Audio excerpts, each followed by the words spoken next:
Good afternoon. My name is Nicole Setterman. I am an animal behavior specialist here to help out the caregivers at the Tampa Zoo who support the gorillas that call the zoo their home. The zoo reached out to me for help. They are looking to increase the welfare of the gorillas, but are not completely sure what direction to go in. I am going to start by talking a little bit about the gorilla species, and from there, talk about behaviors I am noticing and how to promote more natural behaviors through species-specific enrichments. So here's a picture of me. Here is a picture of a gorilla at the Tampa Zoo. Okay.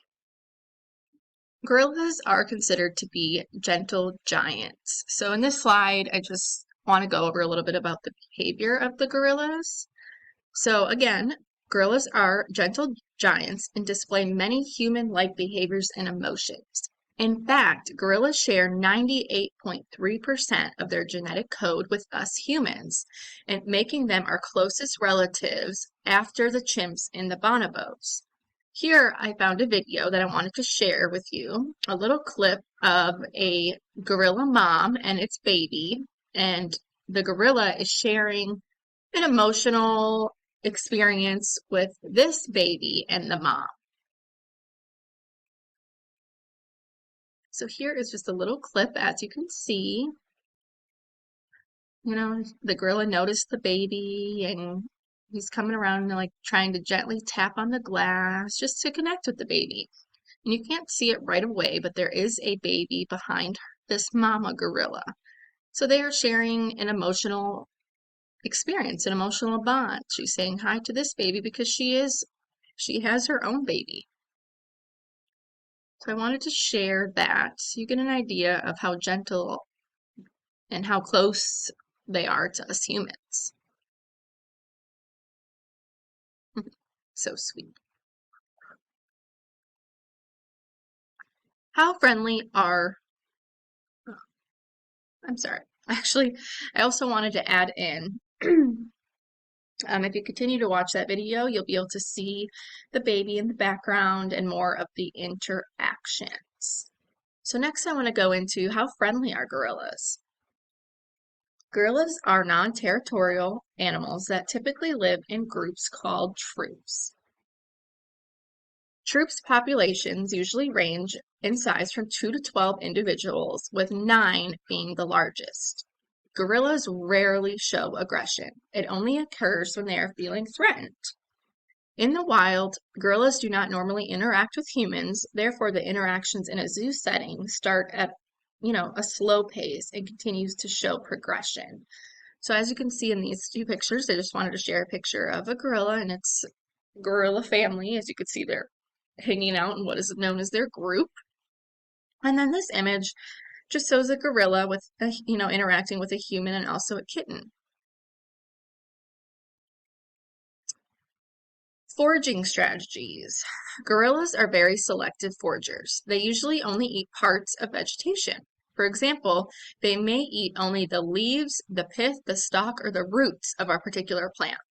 They use their agile lips and hand dexterity to manipulate the vegetation for the particular portion they want to consume. Gorillas spend about 14 hours a day feeding and foraging. Feeding and foraging activity peaks during the first 1 to 3 hours of the day, and then in the afternoon it'll start again. So here you can see in the picture him munching on, it kind of looks like a banana, but it's not. It's actually like a long stemmed plant. So this is my video observation here at the Tampa Zoo. Okay, so I'm going to play this. I am observing from the time at 0.33 seconds to about 3 minutes and 29 seconds in the video. So I'm going to play a little clip here of what I was able to observe here at the zoo. As you can see, there was some biting there, some play biting. Oh, there he's interacting.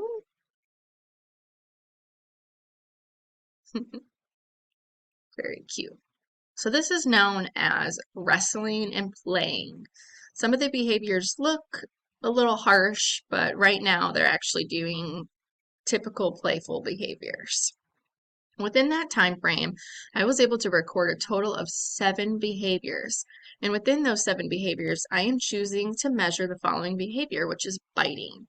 And I'm going to measure this behavior by event or frequency. So how many times one gorilla bites another gorilla from my 0.33 seconds to the 3 minutes and 29 second portion of this video. So I will let it play for a few more seconds just so you can get an idea, but feel free to watch this video completely at the end of this presentation.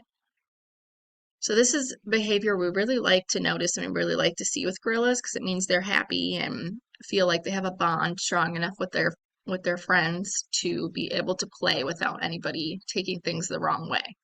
So right now they're playing tag and they're running away from each other, which is funny because we play tag as humans as well. There you can see more biting action going on.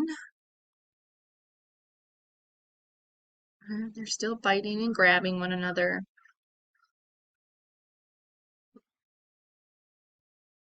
Okay, so if you would like to continue and watch more of this video, please feel free to do that after this presentation. Okay. So next I'm just going to go over some of my video observation results. As you know, I'm focusing more on the biting, but I did notice other behaviors, which you will also notice too if you watch the video. One of them is grabbing. So the definition would be using hands and arms, taking hold of another gorilla and not letting go right away. And the second one is biting, which is also means using teeth to investigate, hurt, or play. Another behavior we notice in the video is rolling. So moving by turning over and over. We also noticed them running, which is bipedal movement along the ground at a slow or hurried pace. And we noticed grunting towards the end of my measured video. And the more they play, the longer they play, the more noise and grunting and sounds they make. So grunting means making a low, sharp, short, guttural sound. And then I just wanted to, put a chart in there. So the results from my analysis of the biting behavior is in a matter of 4 minutes, the gorilla bit one another up to 24 different times. So make sure you go through that video and count, see if we got the same from the same amount of time. Okay, so and just summarizing, the findings based on the video footage I observed, really great behaviors from your troop of gorillas. They all seemed really happy playing together in a great vegetative environment. So again, some of the behaviors that were noted were play biting, slapping, grunting, rolling around, and grabbing. So these behaviors are really important to observe when gorillas are playing. Play has a great social value for them as they learn how to interact with others and also form and reinforce bonds that may be useful later on.